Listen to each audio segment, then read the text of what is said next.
How to get back in touch with a partner who seems tapped out of a relationship due to life/work. Quickly for me is communication. We have very, very good communication. I would say that you gotta you gotta ask questions. You gotta figure out a way to be able to figure it out. You have to help your person open up to you and to explain these things and to make him feel comfortable to be able to share those things. And if he's not, then you gotta ask yourself some hard questions. Yeah, one of the biggest things is for a lot of people, they associate like, oh, if I'm, spending time with her, it has to be 3 hours. And one thing that we are really good at, and sometimes like I remind us, is just 10 minutes. Like it's quality over quantity. We were really busy last week, for example. And before I went away for the weekend, it was just like 10 minutes of us time, just like full present us time, no phone, no TV, nothing else. And so it also can be for a lot of people, like if you're tapping out of the relationship or you're just kind of getting into the mundane, are you making like that intimacy quality time have to be like a 1 or 2 hour stint? Don't. It's the 2 minutes in the kitchen as you're making breakfast, right? Well, it also depends on how often you see that person every day. Right, of course. But it is about, but it is about quality over quantity.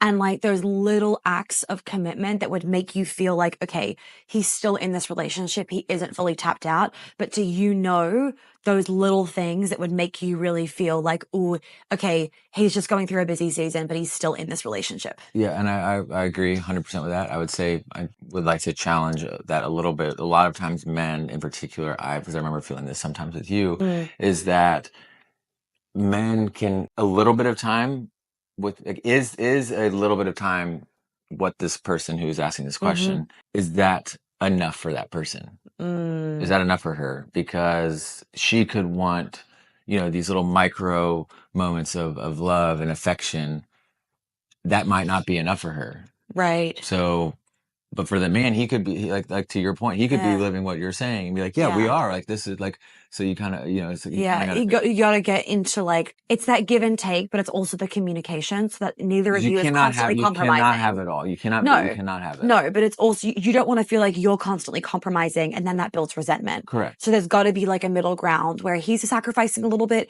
and you're sacrificing a little bit. Yeah. But be honest with yourself about like, what is your definition of, okay, this is the affection I want. What does that look like for you? So then you can be able to explain that to your partner. Love that. All right. What are some ways that Monica lets you lead? This is a good one. This is a good one. Well, we will just say it because everyone knows it. Monica's the breadwinner. And I thought you were going to say something else. What? Nothing. What? I'll tell you afterwards. Okay. Nothing. She's a breadwinner. Because they'll know soon. Oh, not when this comes out. Yeah. So let's just say though, you are the breadwinner. Yes. And I don't think it took me a while to get used to. We could probably dig into this in another episode, but how my life changed dramatically in that whole transition process from my corporate job. Did you guys hear this? Another episode? Another episode? From my corporate job to working for my, at the time, then girlfriend, and my girlfriend's business that she has built, and it's her baby. And wow, I got to keep this thing alive for her and then bring even more. And I think and just even in that sense, trusting me and at that moment. And I think now I really think, you let me lead by a lot of aspects in our relationship, like what we're doing on the weekends, how we're socializing, booking all of the travel. I would like to actually take that out of the lead category. I think that's a co-lead category. Yes. But, and then I think co-lead. I think most importantly is, I think this happens because we communicate so well, and but would be managing our finances, mine, yours, the company's, etc. Yeah, you're just thinking, big picture. Thinking big picture. Yeah, big picture. Right. Yeah, I love that. Yeah, big picture. But even there's little things like you drive the car. Always like drive. If I'm being indecisive, you make the decision. I don't push you around. No, you do not push me around. You don't tell me what to do. Yeah. You call me out when I'm being a shithead. Yeah, but I will say sometimes it's hard to let me call you out. Yes. But I figure it out. Yeah, you do. Yeah, and just with decisions for us in general, Yeah. you rely on me to at least kind of, or if you can't wait for me to get to it because I'm a little bit slower with those things, you'll like put it in the calendar or something, and then you'll want a discussion about it, and you'll want me to make the decision. Yes. Was there ever a time that you weren't sure about each other, and how did you get over that? You go first. You're waiting to see whether I say yes? No, I'm actually not. Okay. I'm still thinking. Okay. Um, no, there was no time, like intuitively, that I was not sure What other about time is there? you. Intuitively, Because when you're in the midst of like a big season change, or if you're having a fight with your person, then of course your ego is like, are they my person? But it's like never. Well, that's what happens for me, but that's just my head talking. I am able to distinguish the difference between that, right? And like sometimes that's where people can then really go into like that nervous system dysregulation of just like leaving, slamming the door. Like that's where it's like there's just no groundedness because it's not coming from a grounded place. Those thoughts, like in my opinion and in my experience, are very normal because the difference is it's like I know they're just like those negative thoughts that of course come in during those moments, but I know you are my person and I'm just being challenged. And it's like my stubbornness is like, I don't want to be fucking challenged. I know without a shadow of a doubt that you're my person. And I will say the healthier the relationship, the more triggering the relationship because you call each other out. You don't let each other get away with their bullshit. You know what I mean? Like healthy relationships are challenging because you are wanting your other person to be their best self. So you're calling them out and you're being called out. I think that it comes down to if you want your partner to share everything, like what you hear is like is a definition of a good relationship. You're being able to say whatever you want to say. I think that a lot of people can, man or woman, can say that they accept that person fully and everything about them, but then when they come down to saying something that triggers them, it makes them feel like not shamed, but like it makes I feel like I've had that before in relationships to where, but do you really accept all of me? Kind of feeling. Like, does that make sense? And wait, so how does that relate to like, was there ever a time you weren't sure about I'm each just other going and off of how? what you said. Oh, yeah. Okay, cool. Yes. But on that Because note, everybody wants to feel fully accepted. Yeah, and well, you I'm not can, going to be with someone who doesn't fully. right. Yeah. But you can have those thoughts sometimes, like I was just explaining, in my opinion. And this also is like a very woman thing. Like it's like so many of my clients that I'm like, we get so wrapped up in our emotions where we just go from one extreme to the other. And then it's like, oh my God, is he my person? And we also get wrapped up in this idea of like what our person should look like, especially in like the personal development community. We get so wrapped up in this idea of like perfection that we actually have to come back down and realize like our person isn't perfect. Well, I think like women do the list. Like Yeah. I think you've done that. I've heard. Oh yeah, I had a list before I met you, baby. You ticked all the boxes like on the guys list. do not. It's Do called that. manifesting. Well, whatever it is, it's whatever you want to call it. It's guys don't do that. Right. Yeah, there's no like check box. Right. Like, oh, she has this, not this, not no, none of that. Yeah. I think it's more of like a Yes. and then Men are so like that. Like men always know before women most of the time. Yeah,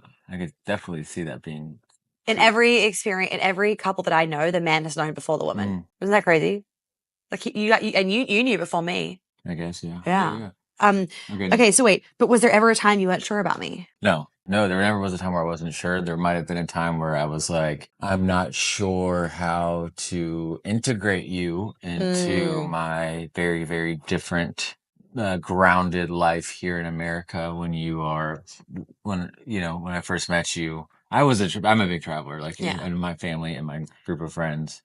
I'm the one that travels, so we relate on that. Yeah. But you were taking it to another level, and just being being you, made me question how I was going to integrate you with my friends and family. Love it. All right. How to manage expectations of families across countries/cultures. So one thing that I did not really realize until I really moved down to Atlanta. So it's more of like an American Southern culture because New York is so multicultural and so international that you don't really get a sense of like an American culture per se, right?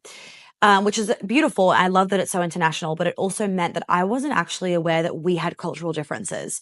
Obviously, it's not like a cultural difference between, an Asian culture and then an American culture. That's going to be a much bigger cultural difference between American and Australian. But there was actually a lot of cultural differences, like not to the point of like I would say like extremes, a but southern, I would say you would have more cultural differences with someone from the west or the yes. north.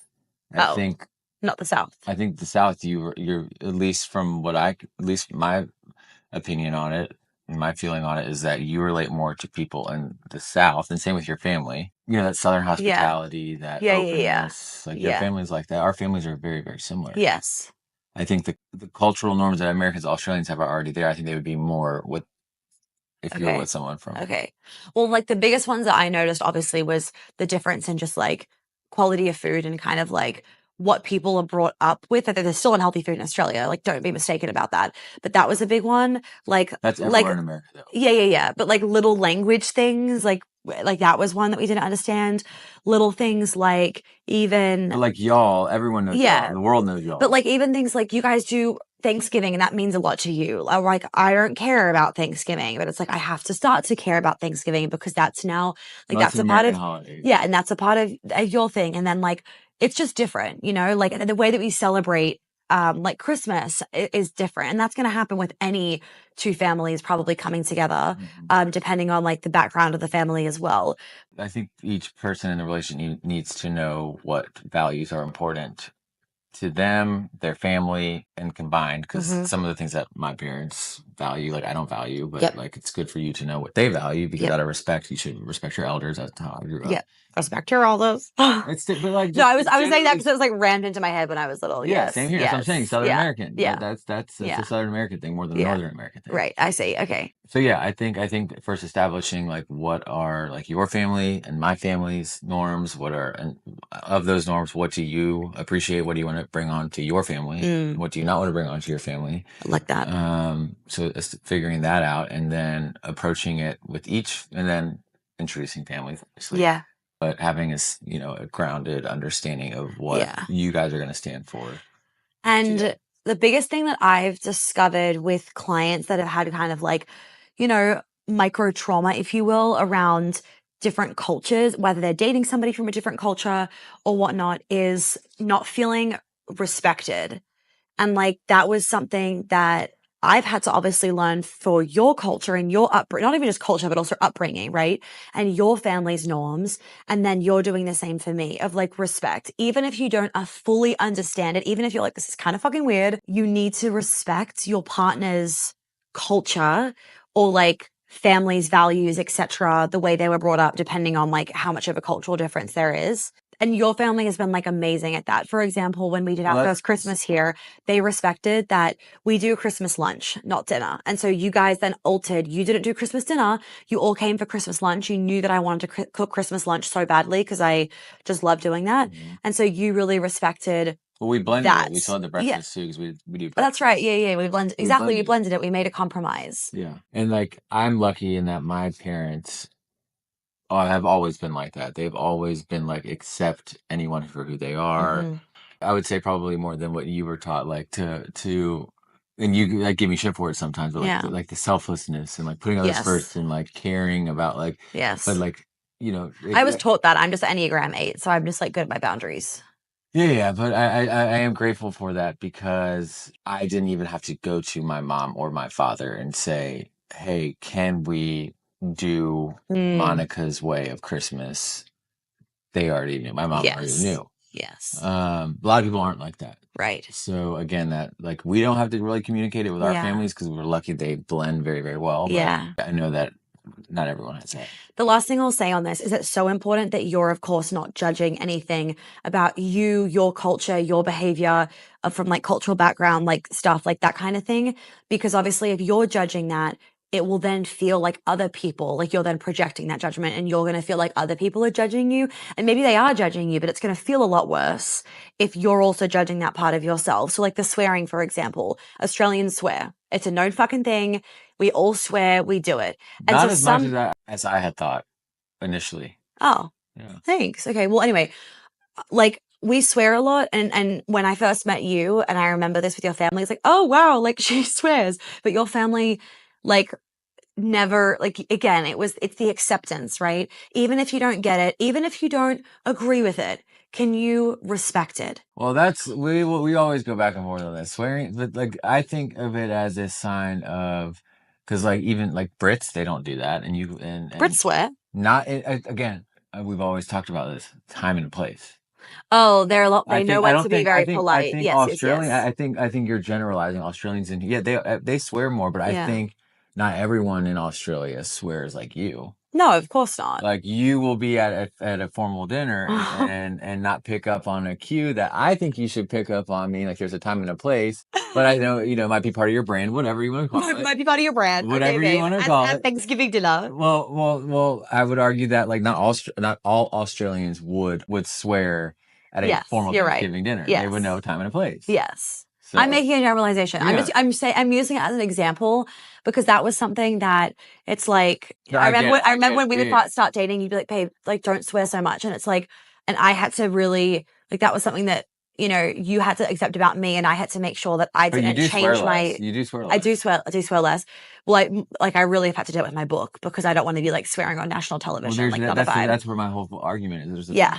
Right. Yeah, it's acceptance and not making your partner feel like they have to change because you're different and you don't understand it.